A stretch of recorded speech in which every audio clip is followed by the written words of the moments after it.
Bu Nur, Bu Tia, Bu Dwi, gimana kabar hari ini? Alhamdulillah sehat. Baik, terima kasih nih waktunya Ibu bertiga sudah hadir di sini. Sengaja saya minta Ibu bertiga untuk hadir ya. Kita butuh refleksi ya. Butuh refleksi bersama yang kemudian refleksi ini nanti kita gunakan untuk perbaikan sekolah kita. Ya. Visi kita itu kan mimpi kita. Lah kalau mimpi kita itu tidak hafal, tujuan kita tidak hafal, berarti kita tidak tahu mau kemana di sekolah ini, gitu. Ya nggak apa-apa, ya ini sebuah realita yang harus kita terima juga, gitu kan? Wah, tepat sekali Pak Fajar. Saya juga jujur nih, mungkin mewakili teman-teman yang lain, saya juga sedikit kesulitan untuk mengingat, bahkan mengetahui visi kita itu sebenarnya apa gitu Pak. Padahal kan seperti yang sudah Bapak sampaikan, bahwasanya visi merupakan cita-cita sekolah yang mana harus kita tekankan di dalam hati kita untuk dapat kita capai atau kita selarasan kepada peserta didik itu Pak. Saya juga nggak ikut diajak nyusun sih Pak, jadi saya kurang paham visi kita. Gitu. Jadi terima kasih nih Bu Nur, Bu Tia, Bu Dwi ya atas kejujurannya, keberaniannya untuk menyatakan tadi ya sebuah refleksi penting bagi saya selaku pimpinan sekolah juga gitu ya. Kaitan dengan apa yang terjadi di sekolah kita ya. Jadi ya ini sepakat nih, kalau kemudian kita nggak tahu mau ke arah mana sekolah ini dibawa, ya tentu kita juga nggak tahu juga bagaimana kemudian ujung dari perjalanan sekolah kita. Jangan-jangan kita tidak mengarah ke tempat yang benar. Bisa jadi kita tersesat karena kita nggak punya mimpi dan tujuan yang disepakati bersama. Sekali lagi terima kasih ya, ini sebuah masukan yang luar biasa bagi saya. Oke, setelah ini Ibu-ibu boleh melanjutkan aktivitasnya ya. Oke. Terima kasih Pak. Ya. Assalamualaikum warahmatullahi wabarakatuh. Saya Fajar Mudoko SPD Ing, Kepala Sekolah UPTD SMPN Negeri 1 Sekampung Udi, Kecamatan Sekampung Udi, Kabupaten Lampung Timur. UPTD SMPN 1 Sekampung Udi beralamat di Jalan Taman Purbakala, Desa Pugung Raharjo, Kecamatan Sekampung Udi, Kabupaten Lampung Timur. Sekolah ini berdiri pada tahun 1982 dengan 47 guru dan tenaga pendidik lainnya. Kemudian pada saat ini jumlah siswa di UPTD SMPN 1 Sekampung Udi berjumlah 832 siswa dengan 27 rombongan belajar. Akreditasi di sekolah ini pada saat ini masih dalam kondisi akreditasi dengan peringkat B. Saya melaksanakan tugas di UPTD SMPN 1 Sekampung Udi ini terhitung mulai tanggal 22 Desember tahun 2022. Nah, beberapa kondisi awal ketika saya menerima tugas ini, saya melihat bahwa ada beberapa hal yang memang perlu mendapatkan perhatian secara bersama. Yang pertama, walaupun di beberapa indikator dari data rapot pendidikan tahun 2022 SMPN 1 Sekampung Udi mendapatkan nilai baik ya di literasi, numerasi dan hal yang lainnya, tapi ada satu indikator yang memang perlu mendapatkan perhatian secara khusus kaitannya dengan kualitas pembelajaran. Dan salah satu hal yang memang perlu mendapatkan perhatian secara khusus kaitan dengan apa yang terjadi di UPTD SMPN 1 Sekampung Udi ya. Salah satunya adalah terkait dengan pemahaman guru kaitan dengan visi misi sekolah. Dari data hasil observasi yang saya lakukan, ternyata banyak guru yang memang tidak hafal, bahkan hampir seluruh guru tidak hafal dengan visi misi dan sekolahnya.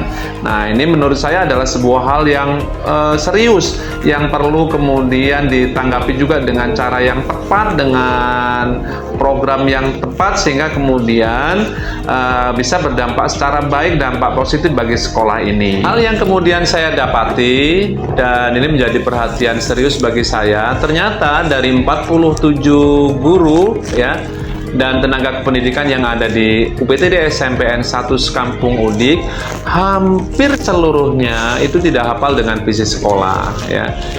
Kenapa? Karena dari hasil observasi yang kami lakukan, ternyata memang visi sekolah disusun hanya oleh 1 atau 2 orang saja, sehingga kemudian ini menjadi hal perhatian penting yang bagi saya ini adalah hal yang serius. Bagaimana kemudian satuan pendidikan ini, SMP ini kemudian bisa mencapai tujuan-tujuan yang telah ditetapkan, ketika ternyata gurunya, 47 gurunya itu juga tidak hafal, tidak paham akan kemana dan tujuannya apa, dan bagaimana proses pembelajaran hasil baik yang terhadap peserta didiknya bisa dilakukan. Berbicara tentang pendidik dan tenaga pendidikan, khususnya guru ya, data awal yang saya dapatkan dari 47 guru dan tenaga pendidikan itu, belum satu pun yang kemudian menjadi aktor ataupun terlibat sebagai guru penggerak. Nah, ini juga menjadi sebuah catatan. Kenapa? Karena tentu penerapan pembelajaran dengan inovasi terbaru, dengan hal-hal baru itu tidak bisa dilaksanakan. Hasilnya atau dari hasil observasi yang ada, pembelajaran di kelas, di ruang-ruang kelas itu menjadi pembelajaran yang kurang menarik. Setelah proses review visi bedah misi dilakukan, kemudian visi disusun secara bersama oleh stakeholder yang ada di sekolah, yaitu guru, siswa, wali murid, dan semua terlibat dalam penyusunan visi itu, dilanjutkan dengan proses sosialisasinya dan menumbuhkan komitmen bersama untuk meningkatkan prestasi. Maka di saat ini beberapa hasil baik telah muncul. Nah, beberapa prestasi yang telah ditorehkan pada saat ini adalah bahwa UPTD SMPN 1 Sekampung Udik menjuarai beberapa event. Salah satunya yang besar, salah satunya adalah juara pencak silat yang dilaksanakan di tingkat Provinsi Lampung. Selain itu di beberapa cabang BPTI, Puspresnas, nah UPTD SMPN 1 Sekampung Udik dengan semangat bersama dengan proses yang telah dilakukan ini menorehkan juga prestasi lolos di tingkat OSN di cabang IPA ya, di jenjang provinsi. Nah, di O2SN beberapa cabang seperti atletik juga lolos di tingkat provinsi. Nah, itu beberapa prestasi, dan terakhir beberapa prestasi yang lainnya di cabang lomba-lomba keagamaan.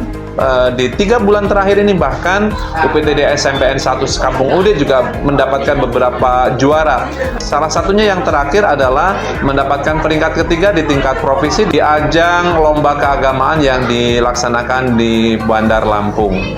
Baik, untuk mewujudkan salah satu konsep dari visi UPTD SMP Negeri 1 Sekampung Udik, upaya-upaya telah dilakukan oleh sekolah dan juga didukung oleh stakeholder kita, yakni Bapak Kepala Sekolah, yang mana konsepnya yang pertama adalah berilmu. Pelatihan-pelatihan baik BIMTEK ataupun webinar sudah difasilitasi bagi Bapak Ibu guru sebagai contoh untuk mengembangkan pembelajaran ataupun proses pembelajaran di kelas. Guru difasilitasi dengan kombel yang bertemakan pembelajaran menggunakan Canva dan juga pengimplementasian bagaimana proses pembelajaran untuk siswa berkebutuhan khusus atau inklusi. Nah, itu semua sangat berdampak bagi proses pembelajaran siswa, di mana siswa lebih termotivasi dalam proses pembelajaran, merasa lebih nyaman dan juga tidak ada tekanan ataupun merasa bosan.